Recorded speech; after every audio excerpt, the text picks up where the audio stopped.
Adult males stand 6 foot tall, and they're packed with muscle. They need it to fight for dominance.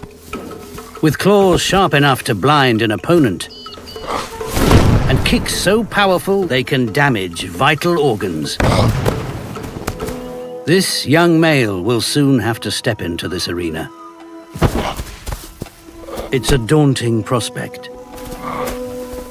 To master the skills he'll need, he must go to fight school.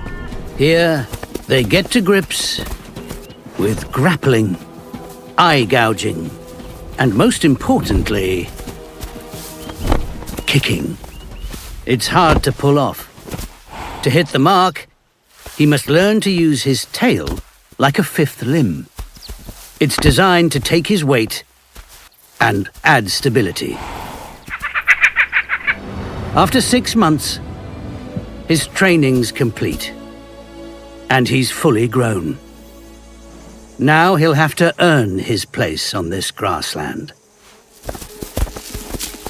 The gloves are off. This is the real thing. Now almost 3 foot long, his tail is 7 pounds of pure muscle. A firm anchor.